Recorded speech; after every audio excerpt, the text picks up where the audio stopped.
Shalom, beloveds of the King. Praise Abba Yahuwah. Here we are once again coming together to be able to look at our prophetic book of Yeshayahu, and we just thank Abba Father for everything that He is doing as we are really going deep through the pages of this very prophetic book, and especially seeing as though with every chapter just about, I really understand why Isaiah's name, Yeshayahu, is really about the salvation and about salvation. And truly, Abba Father has really chosen Isaiah as the prophet that really needs to be able to reveal Messiah Yahushua. Truly, and he keeps giving us prophetic utterances and prophetic vision of our Messiah. And so Isaiah 32 is just such a beautiful chapter because we look into the kingdom to come and we look to a king that is going to reign and rule. And that is our King Messiah Yahushua. So let us pray. Abba Yahuwah, I just want to thank you, Father. I thank you for your Son, Yahushua, our Messiah, the one who has come as the suffering servant, but the one who's going to come to reign and rule as the conquering King. And I thank you, Abba Father, how you continue to reveal to us your kingdom that is to come. And even though things in this time tend to get darker and darker, this is again just the promises that you have given us, an insight that you're giving us to be able to not look to the things of this world, but to be able to focus on the kingdom to come. Because that is where our faith lies. That is where our vision lies. Our vision and our faith lies in not what we can see, but faith is the substance of those things that cannot be seen and those things that are to come. And so our faith is on our Messiah who is coming, and he's going to come and bring deliverance, and we are going to reign and rule with him in a kingdom. And I thank you, Abba Yahuwah, that you just continue to open up the mind of our understanding for us to be able to not focus on the destruction and on the darkness that we see, but that we lift up our eyes knowing where does our help come from. Our help comes from you, the creator of heaven and earth.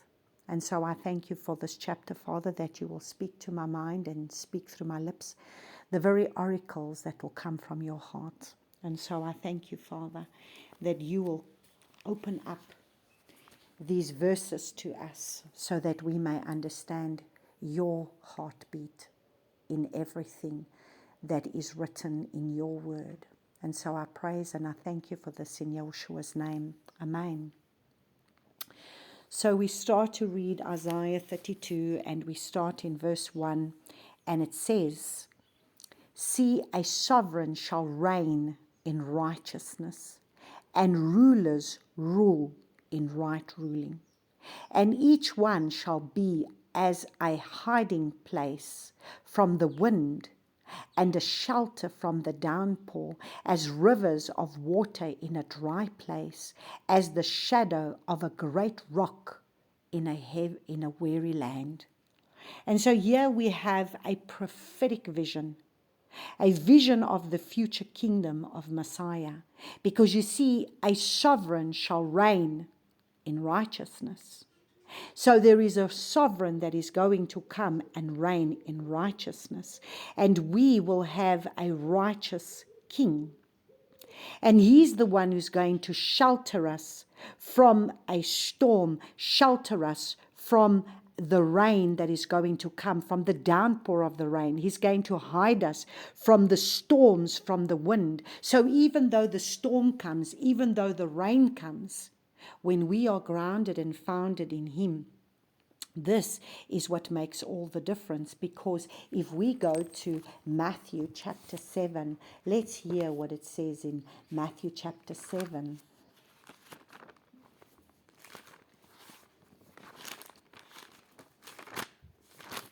In Matthew chapter 7, he turns around and he says,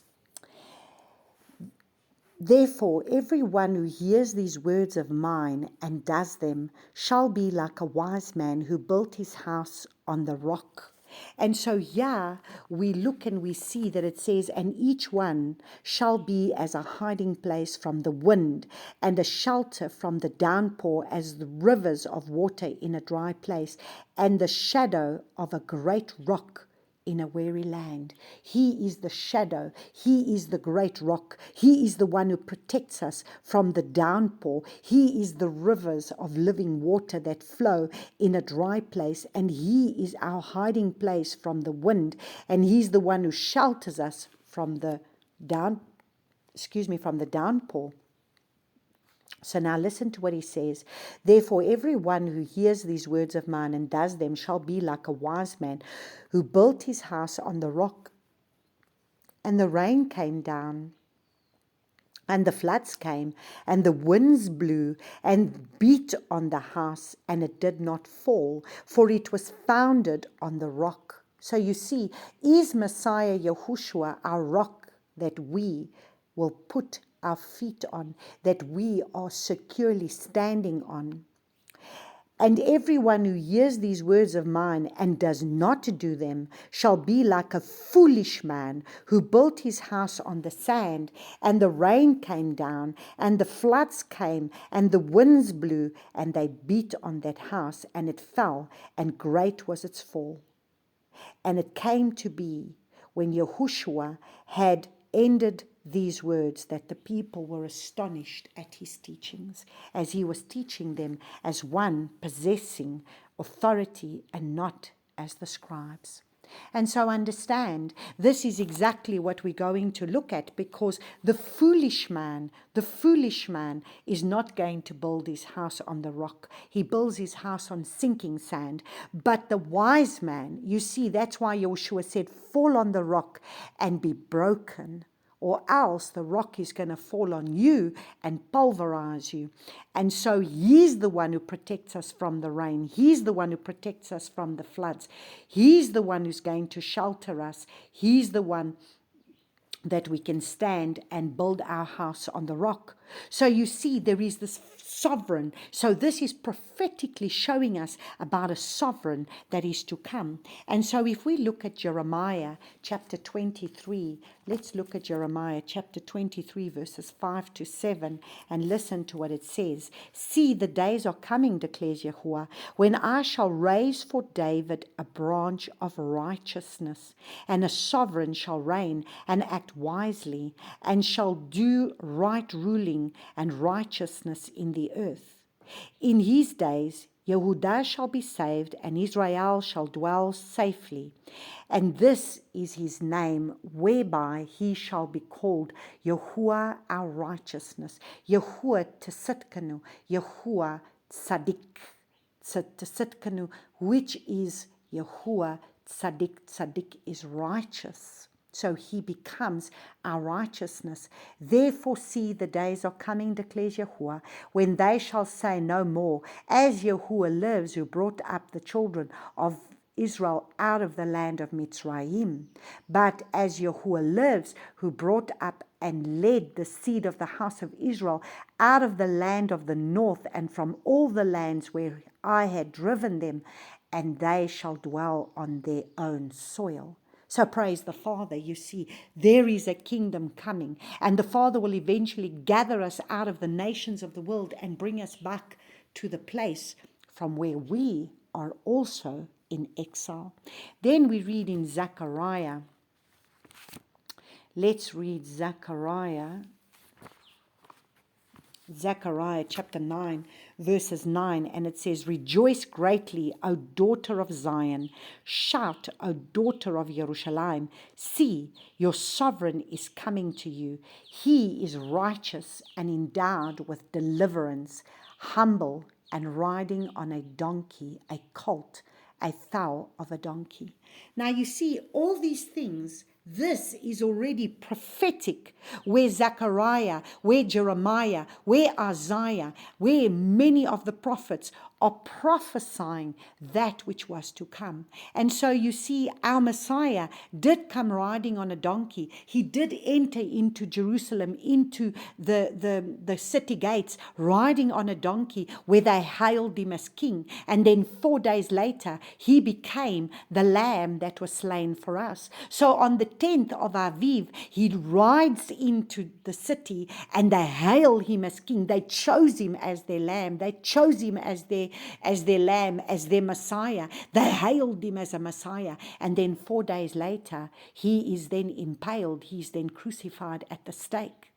And so at the end of the day, he then gets nailed at the stake, at the cross, and yet he becomes the perfect lamb that was slain. But there is one that is coming that is going to be able to be the Lion of the tribe of Judah, the one that is the root of Jesse, the one that is the branch, the one that is the Lion of the tribe of Judah that is going to come. And so if we have a look at Daniel, in Daniel chapter 7, it talks about this kingdom. And it's not only Messiah Yahushua, because when he comes, he's going to come and reign and rule for a people, but he's going to have those that will reign and rule with him, because we read that it says, let us just read where it says, and rulers rule in right ruling. So the sovereign shall reign in righteousness, and rulers rule in right ruling. So if we have a look at Daniel chapter 7, verse 13, in Daniel chapter 7, verse 13 to 14, it says, I was looking in the night vision and saw one like the Son of Man coming with the clouds of the heavens, and he came to the Ancient of Days, and they brought him near before him. And to him was given rulership and preciousness and a reign, that all peoples, nations, and languages should serve him. His rule is as an everlasting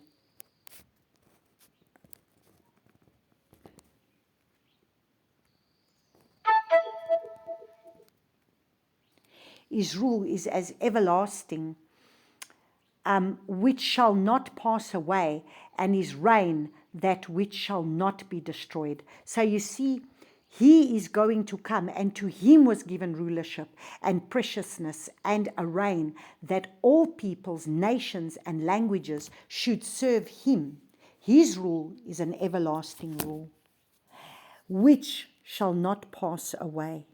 And so we must understand that he is the one that is going to be able to come and reign and rule. And then if we go down and we look at verse 22, it says, until the Ancient of Days came and the right ruling was given to the set apart ones. So you see, there was right ruling that was given. The Ancient of Days came, and right ruling was given to the set apart ones of the Most High.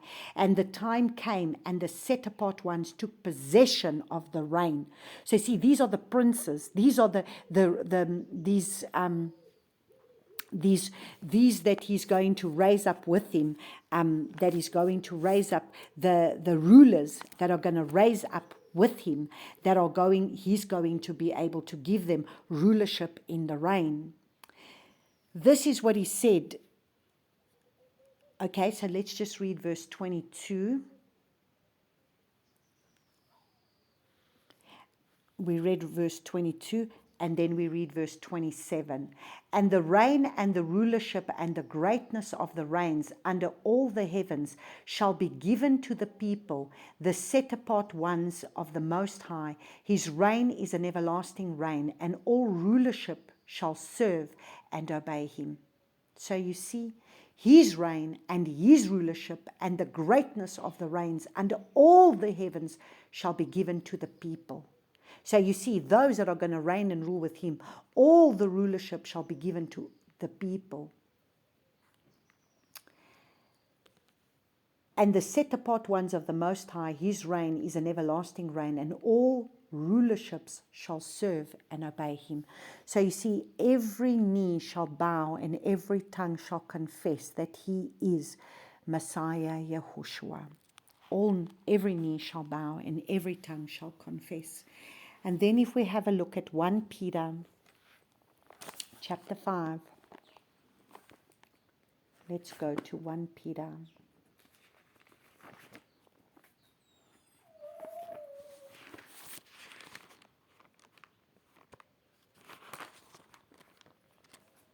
Peter chapter 5, verses 2 to 4, and it says, "Shepherd the flock of Elohim, which is among you, serving as overseers, but by compulsion, but voluntarily, not out of greed." So this is, if we have a look from verse 1, it says, "Therefore, as a fellow elder and a witness of the suffering of Messiah, and also a sharer of the esteem that is to be revealed, I appeal to the elders among you," so to these rulers, "shepherd the flock of Elohim, which is among you, serving as overseers, not by compulsion, but voluntarily, not out of greed for filthy gain, but eagerly." And how many of Abba Yahuwah's servants are serving out of greed and for gain?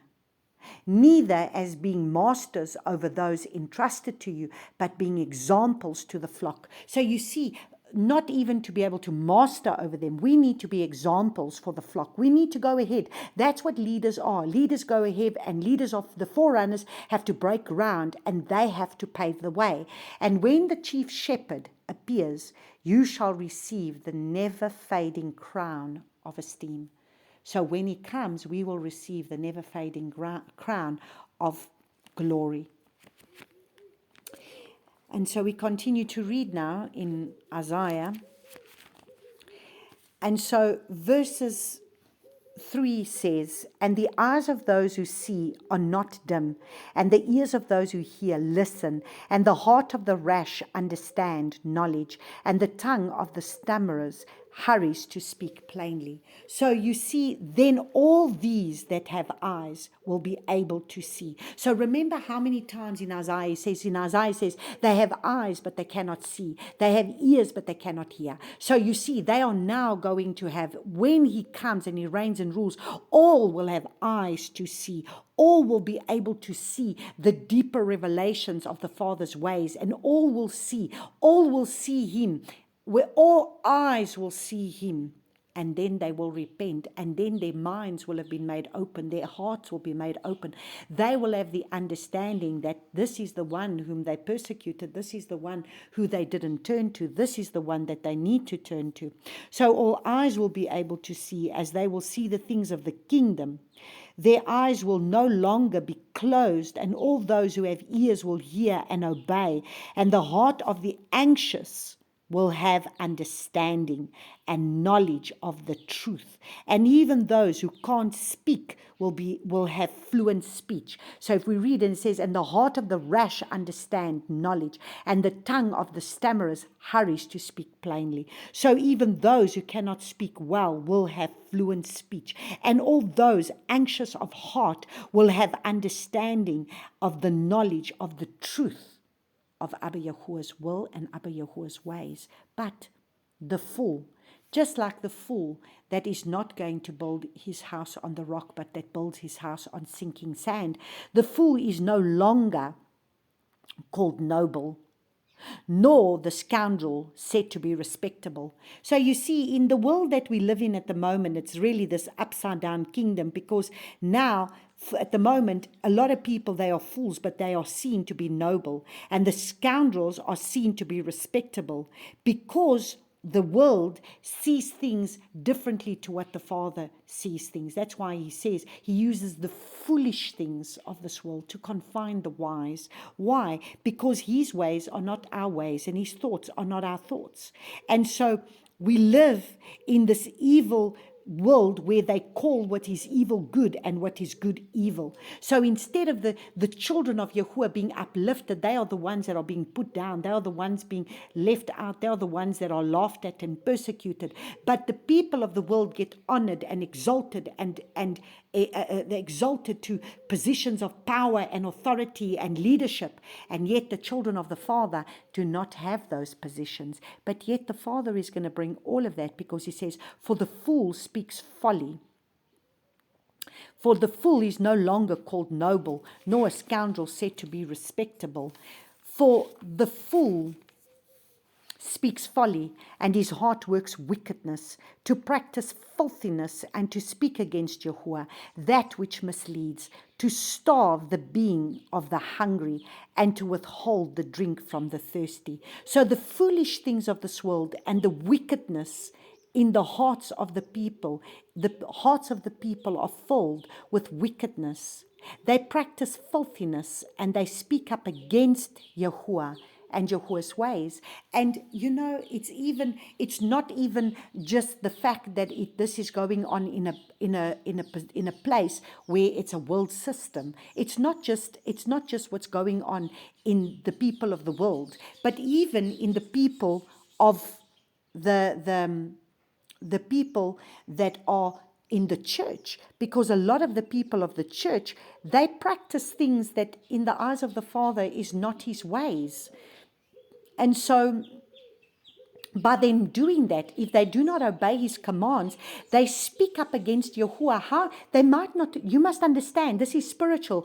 They might not physically speak up against Yahuwah, but if you do not follow Yahuwah and follow Yahuwah's ways, you are in rebellion, and therefore you speak up against Yahuwah, and therefore you mislead people. So how many people are being misled in a church, and therefore they're starving the hungry sheep? There are sheep that need to follow the lamb. There are sheep that need to follow the Father's ways, but they are being starved because why? They are being led astray by customs and traditions and religious ways that is not being able to feed the people the true ways of the Father and returning back to the Father's way and the Father's word.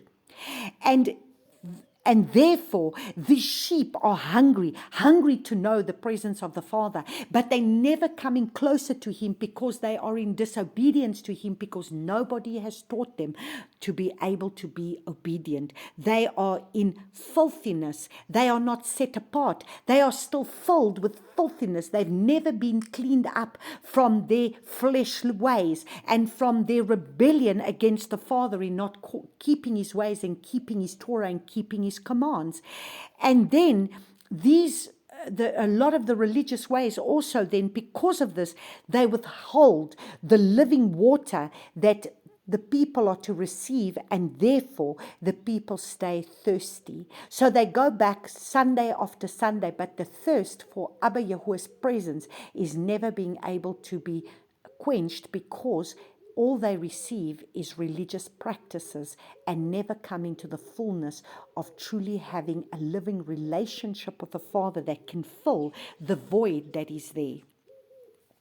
And so this cannot apply to a worldly people, the worldly people that seek for it in all the fleshly ways, but then also for church people that seek for the things of the Father, but in all the religious ways. And so both of them are being deprived from the living water and being deprived from the real manna that is going to be given to them from heaven, because Yeshua said, I am the bread of life. You need to eat my flesh and drink my blood. And so he wants to give us the living water, and he is the manna that came from heaven.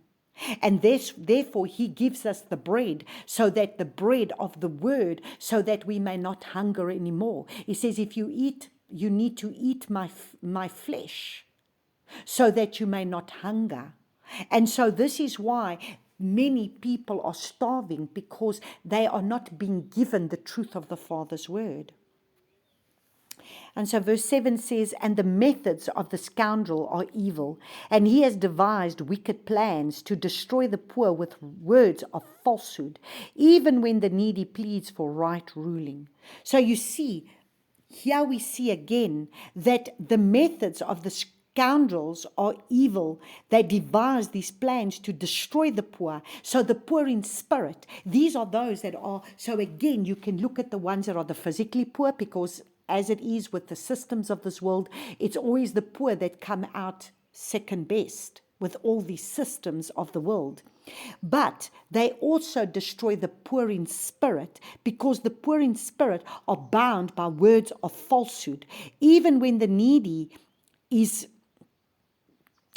pleading for right ruling and justice. So you see, even when the needy are pleading, they're pleading for the Father's right ruling and justice, but instead they are receiving words of falsehood. Because why? They have these scoundrels that are more interested in gain. They are more about themselves, more about being seen, being heard, being known. It's about their ministries. It's about uplifting themselves. It's about enriching themselves. And it's all about using the gospel to profit for themselves. And yet at the end of the day, they do not care for the people. And therefore the people can go astray in falsehood. And they are needy, and they are pleading for right ruling and for justice. So they're pleading for what is right and just and righteous. And that is everything that Yeshua is going to bring. And then verse 8 says, but the generous one devises what is generous, and by generous deeds he rises up. So you see, there will be those that will rise up as being generous, and they bring the good, and they bless the people with the good. But the generous, the good person will be generous to others and will be blessed for all they do. So you see, then they will be blessed for all they do. And so verse 9 says, rise up, you women who are at ease. Hear my voice. Rise up, you complacent daughters. Listen to my speech. So here again, Isaiah is speaking to the daughters of Jerusalem, who are lukewarm, who are asleep, and are caught up in their fleshly lusts. He is again speaking up against them, as he did in Isaiah chapter 3, verses 16 to 24. So if we have a look, we see that they were at ease. They're still not listening. They're still not repenting. They're still not turning from their wicked way. So if we go back to Isaiah chapter 3, what was he saying to the daughters of Jerusalem? What was it that he was speaking to them? Because now, once again, he is coming back to this place that he's saying, oh, you daughters of Jerusalem, what are you doing? Rise up, you women who are at ease. Hear my voice. Rise up out of your rise up, you complacent daughters. Listen to my speech. So why listen to my speech? Listen to my warning. Listen to that which I've already spoken, that you were supposed to already have repented of and come out of. And if you're still not listening, you need to be awakened and you need to understand what is he saying. So let's look at Isaiah chapter 3 from verses 16, and he says, and Yahuwah says, because the daughters of Zion are haughty and walk with outstretched necks and seductive eyes, and walking and mincing as they go, making a jingling with their feet. So at the end of the day, these women are all with their painted eyes, and they're still about being able to be seen on the outward appearance. They want to be seen on the outward appearance. They're not focusing on the inward man. They are more concerned about what people see them on the outside. So they dress up so that people can see them on the outside. They they beautify themselves on the outside, but yet on the inside, they are complacent. They are not repenting. They are not turning back to the Father and to his ways, because that is a thing that still needs to die within us. He says, therefore, Yahuwah shall smite with a scab the crown of the head of the daughters of Zion, and Yahuwah expose their nakedness. In that day, Yahuwah takes away the finery of the anklets and the headbands and the crescents and the pendants and the bracelets and the veils and the headdresses and the leg ornaments and the sashes and the perfume bottles and the amulets, and the rings, and the nose jewels, and the costly robes, and the cloaks, and the shawls, and the purses, and the mirrors, and the fine linen, and the turbans, and the large veils. And it shall be, instead of sweet fragrance, a smell of decay, and instead of a belt, a robe, and instead of a well-set hair, baldness, and instead of a festal robe, a girding of sackcloth, and braiding instead of loveliness. So you see, what is the Father saying? When you look at all of this, it's still all about the outward manifestation. It's still all about what you're doing on the outside, what is important about the outside, more important about what is going on the inside. And so that is why he's saying, listen to my speech. You need to rise up. You are at ease. You are not in the place where you need to be. You are not repenting. You are not coming back to the Father. Now listen to verse 10. And so we're going to look at this whole thing of what the Father is saying to this woman. And in a little more than a year, you shall be troubled, and your complacent woman, for the grape harvest shall fail, and the ingathering shall not come. So understand, he's interested in your garden. He's interested in your grape harvest. He's interested in your fruit. He's more interested in your fruit than your outward manifestation. He's more interested in what is going on in your heart and what you are doing and laying down your flesh ways than what he's interested in what your outward manifestation and what your outward appearance looks like. He's more interested in what's going on in your heart and what's going on in your home and what's going on in the relationships around you than what he is interested in what is on the outside. Now listen, tremble, you women who are at ease. Be troubled, you complacent ones. Strip yourselves, make yourselves bare, and gird sackcloth on your waist. So he's saying, strip yourself, humble yourself before the Father, come lower before the Father. Because you see, this is what the Father was showing me. Lament upon the breast of the pleasant fields for the fruit-bearing vine. So lament because there's a fruit that needs to come forth. The fruit of your home needs to come forth. And this is what the Father was showing me. You see, this is what the Father showed me in this. We are to come aside. We are to arise out of our rebellion. A woman can make all the difference in her home. And she needs to be the intercessor to carry her family, to hold the house together, to be the helper for the men, to be the helper for her husband, and to be able to be there as the intercessor for her children and for her husband. But if she is sleeping and she's still about worrying about herself and her outward manifestation and all these things, then she cannot be the help for her children and for her husband. So she needs to be able to lament. She needs to be able to come.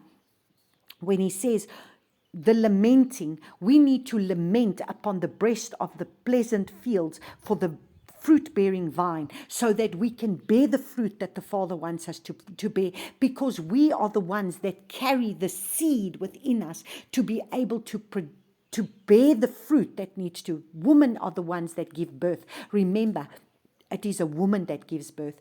Now, you are either going to give birth to your family. Now, some of us our children have already left home, and all that we can do is be able to pray for those that have already left. But for you, if you are a mommy that is still at home and you are a housewife and you have those children, you got to bear. You are the one that is going to have to be able to come, and you need to be able to birth. You need to birth that family. You need to birth those children. You need to birth through with that husband. You are the helper to be able to help that husband to become everything that he is supposed to become in the Father. And you are supposed to be there to be able to help those children come forth.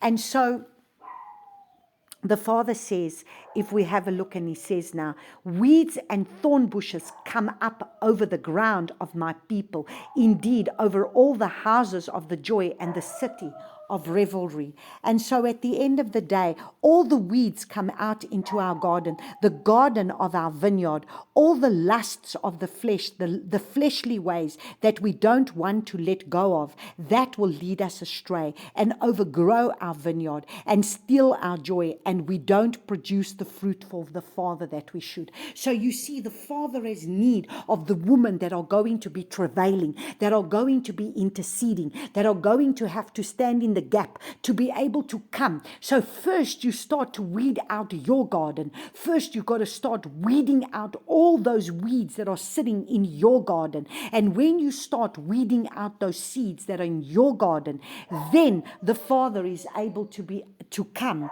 and then He's able to come, and He's able to be able to make you become everything that you're supposed to be in Him. And then you stand in the gap. You stand in the gap for the people, because He says, weeds and thorn bushes come up over the ground of my people. Indeed, over all the houses of joy, these things have come up. And that is why the Father is wanting to be able to do a deep work. And He's wanting to be able to come and bring the deliverance that needs to be brought in our lives, so that we can stand in the gap for the nations. We can stand in the gap for His people, because these are the things that He's wanting to do in this hour. And so we continue to read in verse 15, until the Spirit is poured upon us. Until the Spirit is poured upon us from on high. Until the Spirit, so we read verse 15, until the Spirit is poured upon us from on high, and the wilderness shall become garden land, and garden land be reckoned as a forest. So until the Spirit is poured upon us. So we have a look and see. We need to receive Abba Yahuwah's Ruach. We need to receive. This is why He came, to be able to give us His Spirit, until the Spirit is poured upon us from on high, and the wilderness shall become garden lands. So you see, when we receive the fullness of the Ruach HaKodesh, when we receive the fullness of Abba Yahuwah's Ruach, and the Ruach starts to be able to help us to weed out our garden, to remove everything out of us that is there, then we will not be a wilderness anymore. We will continue to stay in the wilderness for as long as you are not willing to weed out those fleshly things that is still within you. So we need to look and see, what is there that I'm not being able to let go of? What is there that I'm still holding on to, that I still need to do to make me feel better, or to make me feel whatever that is I'm not willing to let go of? What is it that I'm still supposed to let go of, that I'm not letting go of, that is still standing in the way between me and the Father? What is it that is there that I'm not willing to lay down of my flesh ways? What is it that is there? And so that's why the Father wants to fill us with His Spirit, because when He fills us with the Spirit works it in you both to will and to do the Father's good pleasure. And then through the power of the Ruach HaKodesh, He helps us to be able to weed out of our lives everything that is not of Him. And therefore we start to lay down those fleshly ways that we still find ourselves in, and we lay it down so that we can walk out His purposes and His plans for us. But the more we hold on to it, the more He's not able to get us to come into the fullness of that which He's got for us to come into.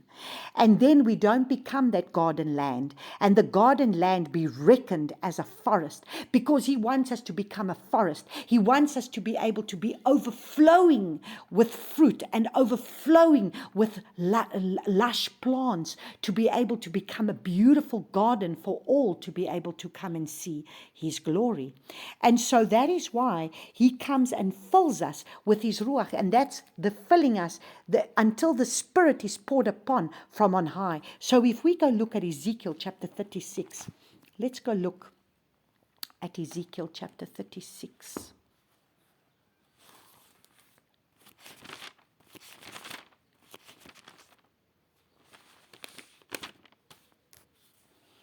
Ezekiel chapter 36 from 26 to 31. So this is how Father wants to fill us with his Ruach, and it says, and I shall give you a new heart. You see, he wants to give us a new heart. And I shall give you a new heart and put a new spirit within you.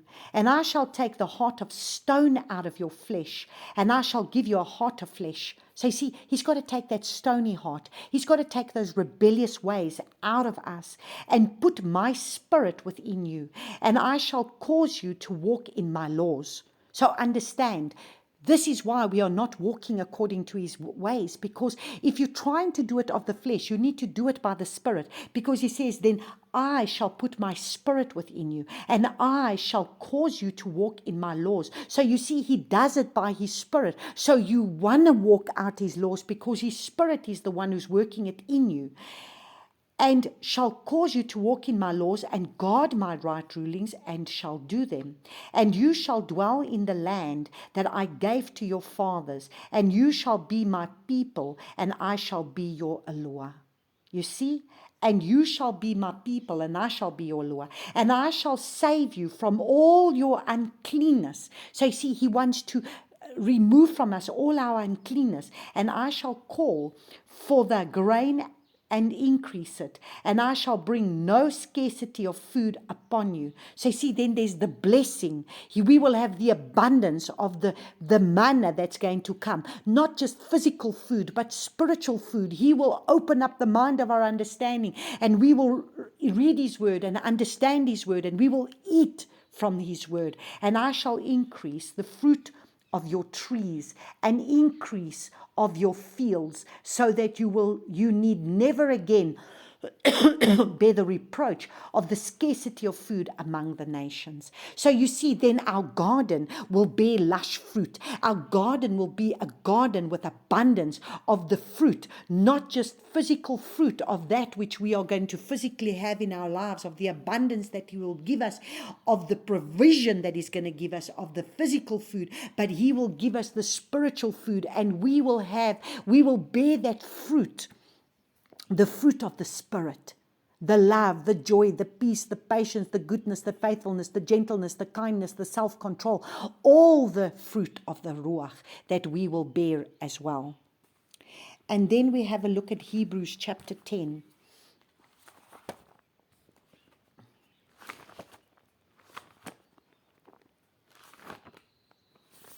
Hebrews chapter 10 verses 12 to 17, and it says, but he, having offered one slaughter offering for sins for all time, sat down at the right hand of Eloah, waiting from that time onward until his enemies are made a footstool for his feet. For by one offering he has perfected all time those who are being set apart. So you see, it talks about the King of Righteousness. It talks about Yeshua being the King of Righteousness. And then it talks about us being filled with the Ruach. So Yeshua became the perfect lamb, the perfect offering, once and for all, that was slaughtered and offered for us, so that now he's seated at the right hand of the Father.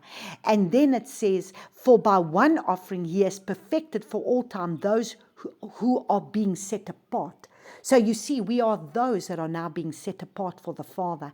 And the set apart Spirit is also witnesses to us. For after having said before, this is the covenant that I shall make with them after those days, says Yahuwah, giving my laws into their hearts and in their minds, and I shall write them, and their sins and their lawlessness I shall remember no more. Praise Abba. So there will be now, where there is forgiveness of these, there is no longer a slaughter offering for sin. So do you see, we just need to come and constantly keep repenting and coming before the Father and laying ourselves down and cleaning our vessels up, cleaning our gardens up, weeding out of us what is there. And so when he spoke, he said, woman, what are you doing? Listen to what I speak. Listen to my speech. He spoke to us already in Isaiah chapter 3. And what did we do? Have we started to clean up the vessel? What have we done? Or are we complacent? And so now He is speaking about the fact that he's wanting us to be filled, not just for the woman, but for us all, that we are to be filled. Now, this is a message for all that are to be then filled. This is the promise. This is the promise of what is coming. This is the future kingdom and that which he has promised. And so in verse 16, it says, then right ruling shall dwell in the wilderness, and righteousness remain in the garden land. You see, then we will have justice in our garden. We will have justice in the time of the reigning and ruling with the king. Then we will have right ruling shall dwell in the wilderness, and righteousness remain in the garden land. So then we will have righteousness and and then in our wilderness, and righteousness remains in the garden. So you must understand, right ruling, righteousness will remain. So Abba Yahuwah's Torah observant law ways and his justice will be in our gardens and will remain in our gardens, because it is by his ruach that we are able to walk out his precepts and his ordinances, and we are able to walk out his laws and his instructions. Verse 17, and it says, the work of righteousness shall be peace, and the service of righteousness be rest and safety forever. Righteousness is rest and safety, and it will be that forever. So if we have a look at Psalm 119, let's look at Psalm 119.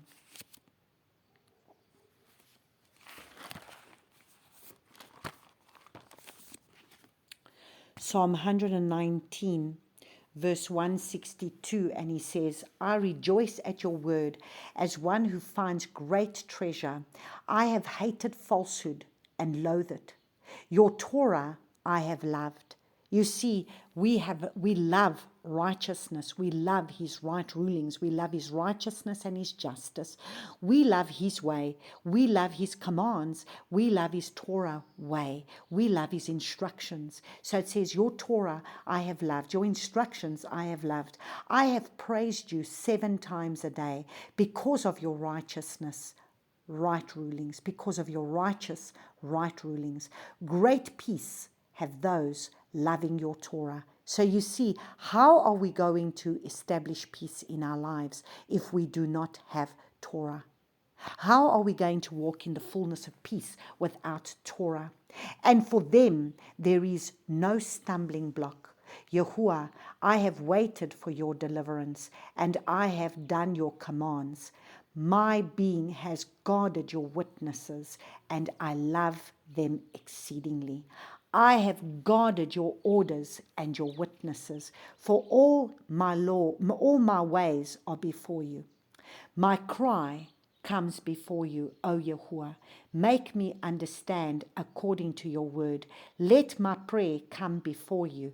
Deliver me according to your word. My lips pour forth praise, for you teach me your laws. My tongue sings of your word, for all your commands are righteousness. So you see, what is righteousness?